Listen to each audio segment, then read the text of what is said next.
आज अखिल भारतीय बळीराजा संघटनेची बैठक सुभेदारी गेस्ट हाऊस येथे पार पाडण्यात आली। यावेळी अनेक पदाधिकाऱ्यांना नियुक्तीपत्रक देण्यात आले। त्यावेळी प्रभाकर भुसारे पाटील, गोपीचंद पळसकर, वाल्मिक कारले, रवींद्र थोरात, योगेश्वर चव्हाण, हरी लोखंडे, रामू हंडे, तुकाराम राऊत, सागर राऊत, बाळू झिंजुर्डे, गंगाधर कुंभार, विशाल शेट्टे, चंद्रहार मैत्र, मोइनुद्दीन शाह, योगेश मस्के, राजू कारले या पद्धतीने अनेक टेवे पाटील असतील, लक्ष्मण टेळे, ज्ञानेश्वर तांबे, ज्ञानेश्वर काकडे, योगेश बनकर यांना नियुक्तीपत्रक देण्यात आले। यावेळी आपण बघतो आहे जोरदार घोषणाबाजी करण्यात अखिल भारतीय बळीराजा संघटनेचा विजय असो। अखिल भारतीय संघटनेचा विजय असो। बळीराजा संघटनेचा विजय असो। शेतकऱ्यांना कर्जमाफी,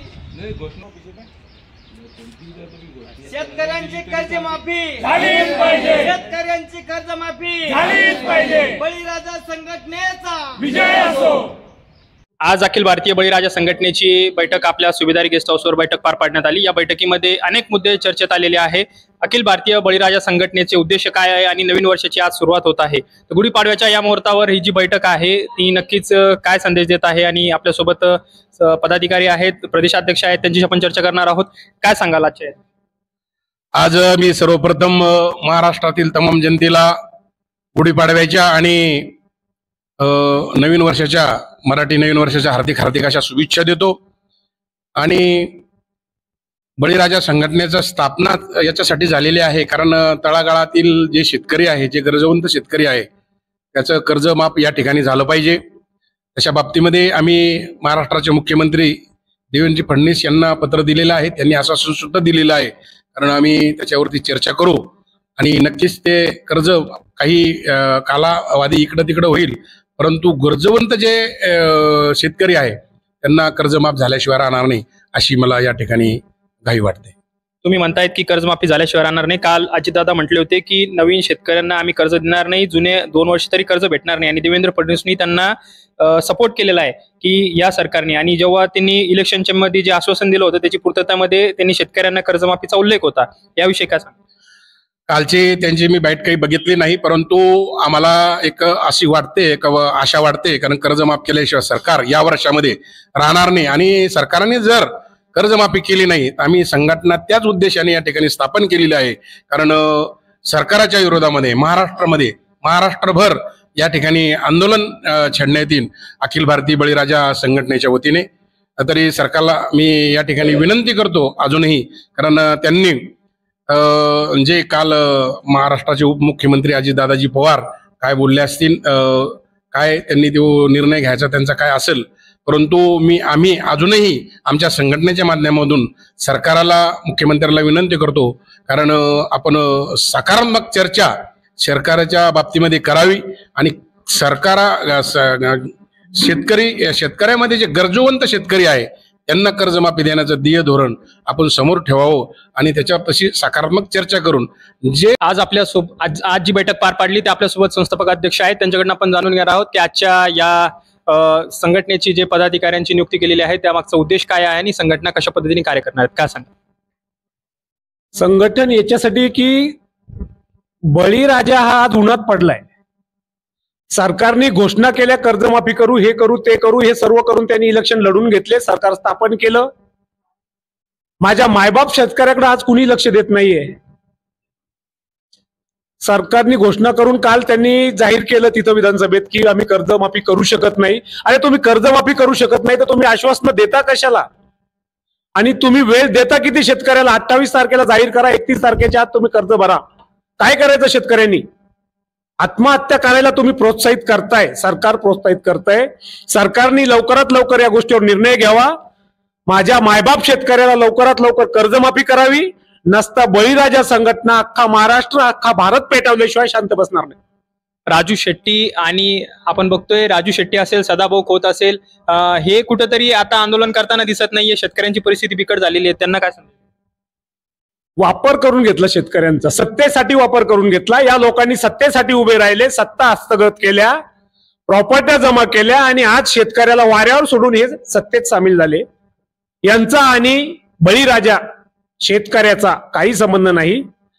यानंतर भारतात, महाराष्ट्रात तर राहीलच, पण भारतात आम्ही मावळे बळीराजाचं काम करू. आम्हाला फक्त एकच स्वार्थ आहे की माझ्या मायबाप बळीराजा टिकला पाहिजे, जगाचा पोशिंदा जगला पाहिजे, यासाठी बळीराजा संघटना काम करणार.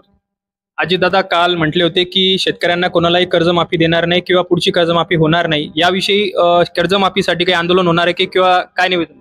अरे अजितदादा पवारनी सत्तेत सामील होऊन 75,000 कोटीचा घोटाळा पाय केला. त्यांनी त्याचं स्वतःचं माफ करून घेतलं. त्याला काय गरज आहे शेतकऱ्याची? त्याला जर गरज असती तर त्यांनी काल तिथं अदानी अंबानीला बाहेर देशात जाऊन असतं दिलं, त्यांचा पैसा इथं ठेवला असता, त्याचा इथं उपयोग करून घेतला असता. यांनी करोडो रुपयावाले पैशावाले बाहेर देशात पाठवले आणि आता हे शेतकऱ्यावरच्या जीवावर उठले. आपण बघतोय मराठवाड्यात शेतकऱ्यांच्या आत्महत्या मोठ्या प्रमाणात होत आहे. अशा या परिस्थितीमध्ये आत्महत्या रोखण्यासाठी काही उपाययोजना करणार? आत्महत्या याच्यावरतीच होता, यांना तो पर्यायच कळत नाहीये. शेतकऱ्यांना हे टॉर्चर करताय. शेतकऱ्याला कर्जमाफीची आश्वासनं देता आणि इकडं सांगता की नाही शेतकऱ्याची कर्जमाफी आम्ही करू शकत नाही. 3 दिवस जर शेतकऱ्याला हे पैसे भरायला सांगत असेल आणि तो शेतकरी पैसे आणणार कुठून? मी बँकेवाल्यांना, अधिकाऱ्यांना सुद्धा मी एक जाहीर आव्हान करणार आहे, कुणी शेतकऱ्याला जर टॉर्चर केलं पैसे भरायसाठी तर त्यांनी सरकारकडे अगोदर जावं, सरकारकडनं लेखी घ्यावं की बाबा हो तुम्ही म्हटले होते आम्ही कर्जमाफी करू, तुम्ही केली नाही, तुमच्याकडनं होत नसेल तर तुम्ही लिहून द्या. पण जर माझ्या मायबाप शेतकऱ्यावर जर यांनी टॉर्चर करून पैसा मागितला तर आम्ही यांना पण सोडणार नाही. आपण बघतोय सध्या लग्न सराईचे दिवस आहे. लग्न सराईच्या दिवसामध्ये तरुण मुलांच्या लग्नाचा प्रश्न गंभीर आहे आणि त्यातल्या शेतकऱ्यांच्या मुलांचा प्रश्न खूप गंभीर आहे. रोजगाराची प्रश्न आहे.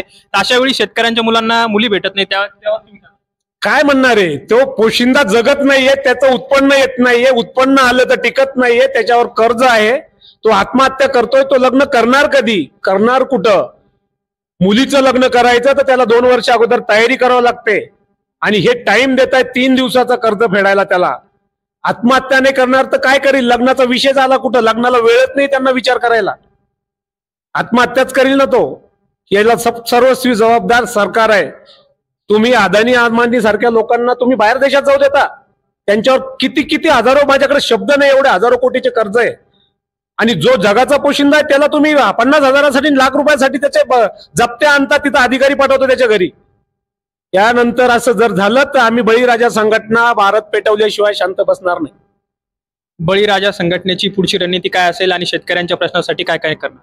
बळीराजा संघटना ही शेतकऱ्याला कर्जमाफी मिळूनच शांत बसणार. बळीराजा संघटनेचं पहिलं आणि प्रथम ध्येय उद्यापासून नवीन वर्षाचं मी सर्वांना आवाहन करतो, सर्व सरकारला सुद्धा आवाहन करतो की उद्या आमचं पहिलं आंदोलन हे राहील. पुढच्या 8-15 दिवसात आम्ही मोठं आंदोलन करणार आहे. आम्हाला शेतकऱ्याला कर्जमाफी करणं हा आमचं ध्येय आहे. निश्चितच आपल्यासोबत बळीराजा शेतकरी संघटनेचे प्रदेशाध्यक्ष, संस्थापक अध्यक्ष होते. त्यांनी आजपासून जे ध्येय नवीन वर्षाच्या शुभेच्छा दिलेल्या आहे आणि शेतकऱ्यांच्या कर्जमाफी केल्याशिवाय शांत बसणार नाही असंही त्यांनी आश्वासन दिलं.